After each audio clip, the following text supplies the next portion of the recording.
In a bid to enhance government efforts of scaling Ugandans and refugee communities in West Nile region, Rice West Nile has scaled 50 adolescents in Koboko and Obongi districts with hands-on skills to earn a living. This will help them stand independent lives and be able to replicate the knowledge in the communities and support their families.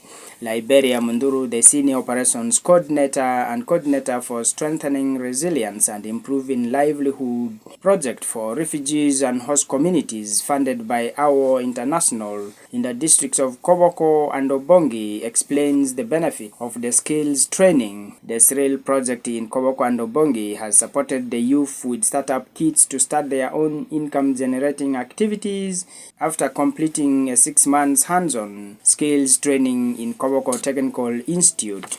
In terms of giving them applications to write, and then we did selection and the formal recruitment processes were applied. So these 50 adolescents, we had a criteria. We didn't look at whether someone has given birth and all that. We looked at out of school young girls and boys who do not have hope in acquiring skills and or going back to school. So our main work we did with them was hands-on skilling, and this was done in Koboko Technical Institute. The 50 adolescents were enrolled in Koboko Technical Institute in May 2013, and this took 2023, and this took them 6 months, 4 months of classwork and 2 months of internship. Now, these 6 months were all led by Koboko Technical Institute. In that, the first 4 months they did classwork within the school, and then the institution identified businesses, private sector, where they attached these students to do internship.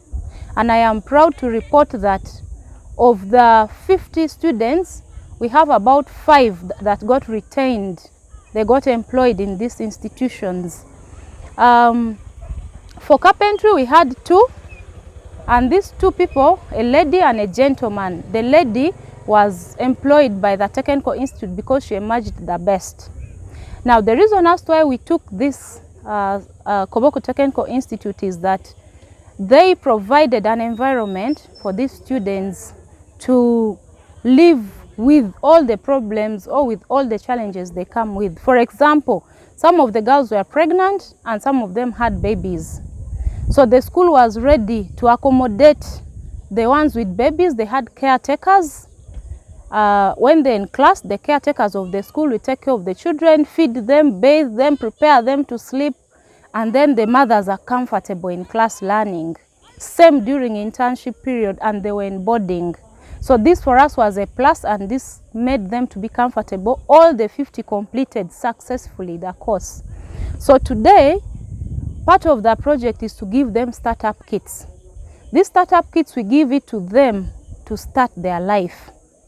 It's a complete set of the tailoring kit, complete set of the building kit, complete set of motor vehicle mechanics, complete set of hairdressing kit, complete set of carpentry kit. These kits were identified by the institution with the experience that they have, and we bought the exact kits. For the kits, we had a total budget of only 30 million, and we are supposed to give these kits to all the children. We try our best, and all of them are going to receive kits.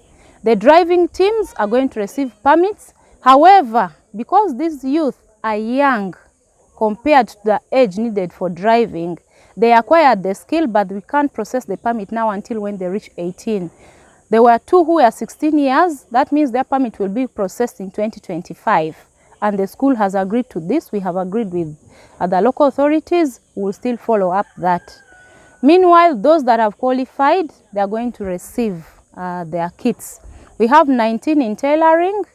We have 7 in hairdressing. We have 2 in carpentry.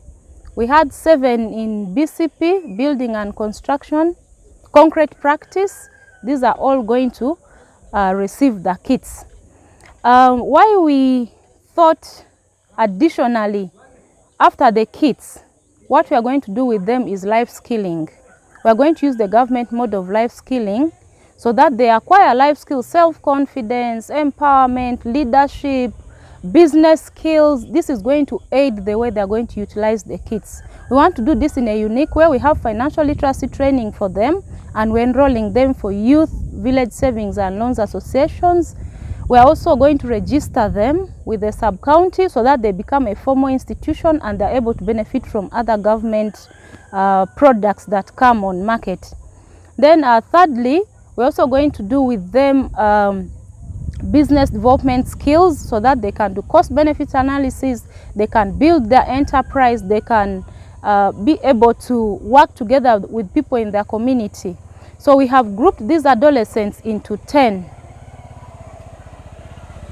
And the total number is the 5. We have now 5 groups because each of them have been grouped.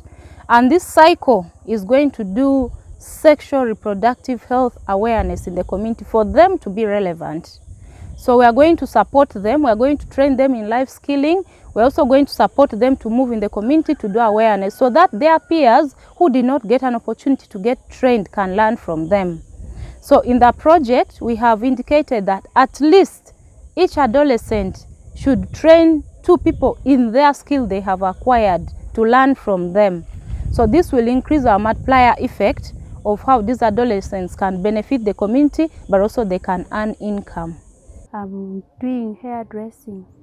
I can show 7 styles of hairdressing, like logging, trees, tree, pencil. I able to do it with the hot combing. Per day, I will go to 20,000. If it is the customer, they will use 60. It depends. They will help me. I will take care of myself and even my parents. If they got sick, I will able to help them, and I will serve the money in the group.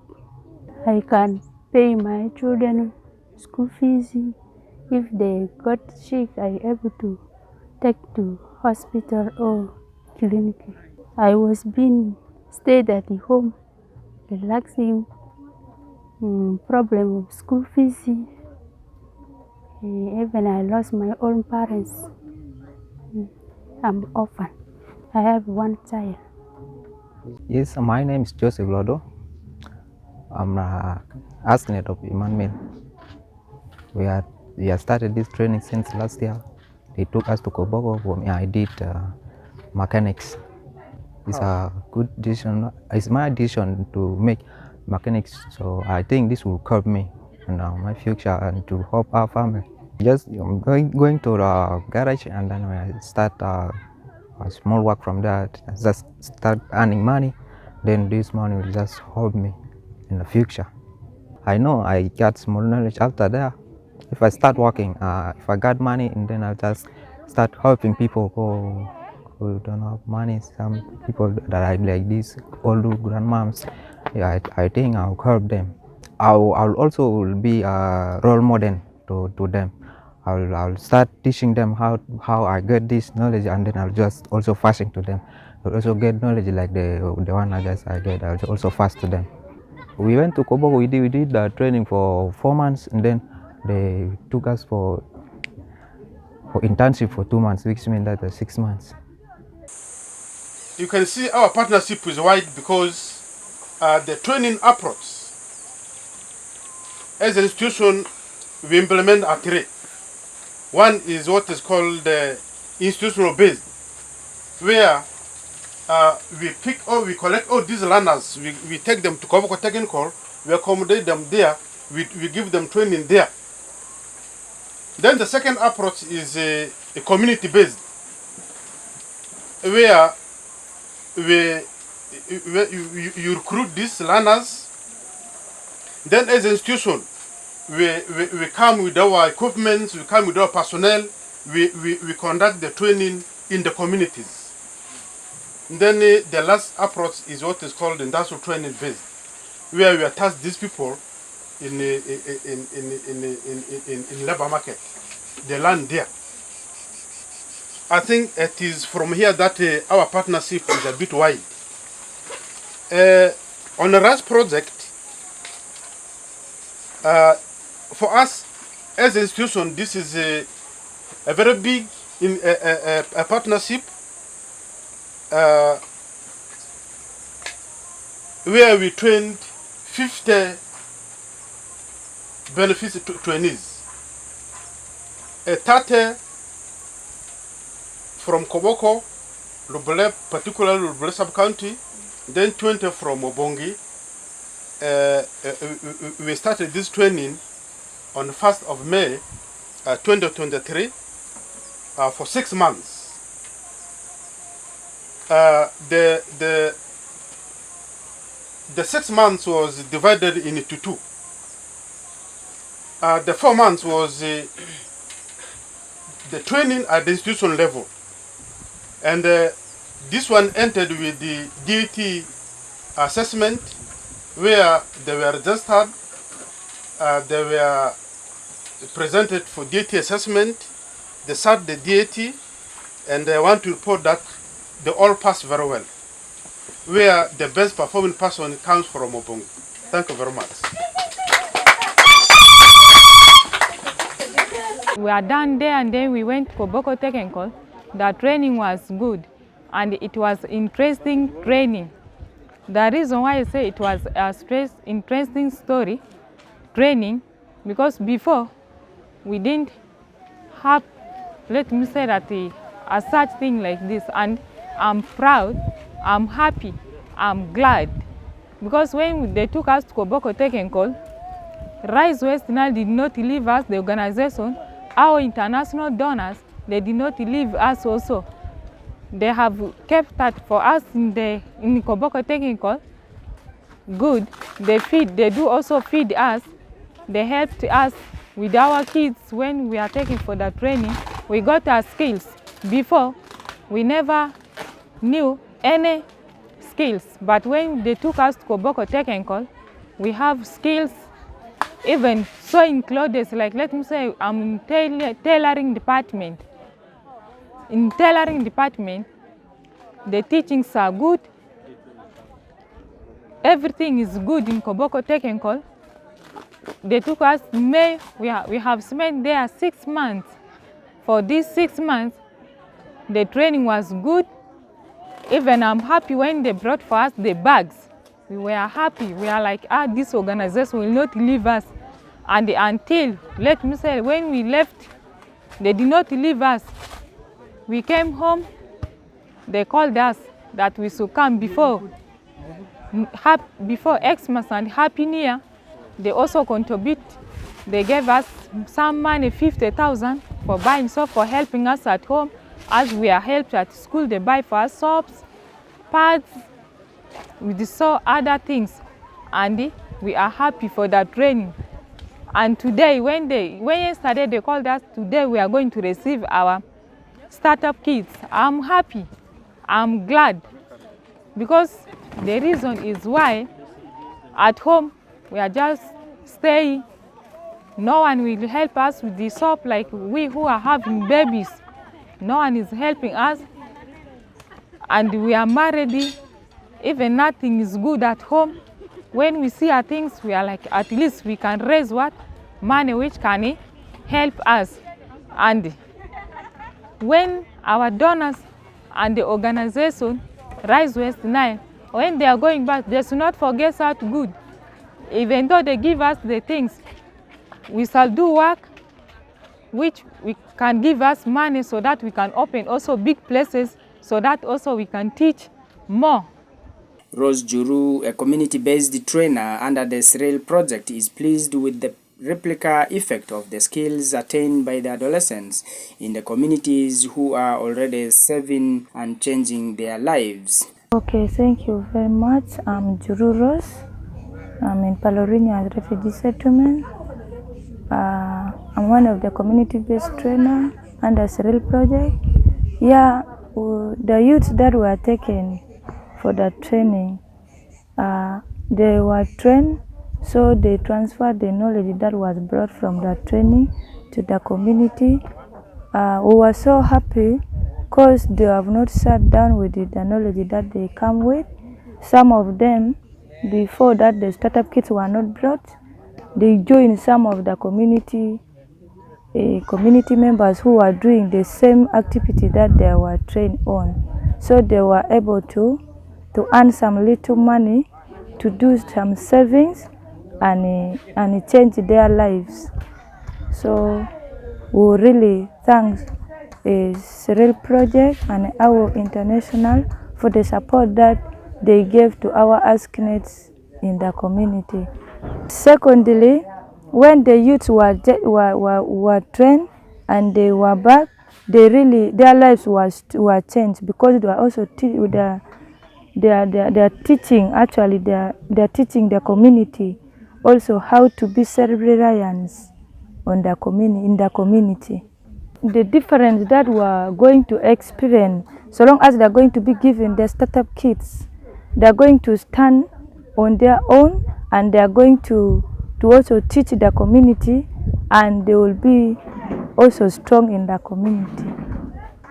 I've seen some of the communities learning from them, because as I said before, they were joining some of the community members who are having the same activities that they were trained on. So now they are also investing some of the youths that were not taken there, and they are training them how to be self-reliant in the community. When them before they were taken there for the skill training, we start training them. We took them on early trainings and in some models actually, and they are saving as I talk. As leaders, when partners are doing their activities, when they don't involve the leaders at the sub-county level or up to the lower level, it will affect their project or their implementation.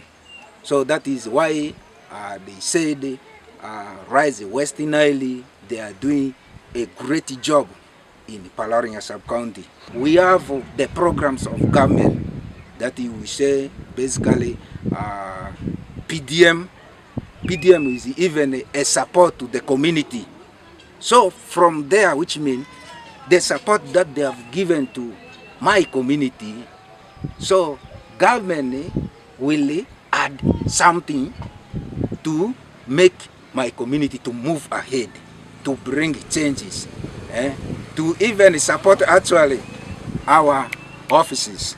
So otherwise, their support toward to the community is really vital.